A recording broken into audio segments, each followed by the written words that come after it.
సతము మగువల పాలిటి మహావరం ఈ కోనేటిలో వెలిగే దీపం మా కన్నులకు మహోదయం పసుపు కుంకుమలు నిత్యం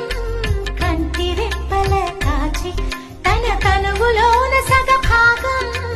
పార్వతమ్మను నిలిపే అర్ధనారీశ్వరుని వేడగా కార్తీకంలో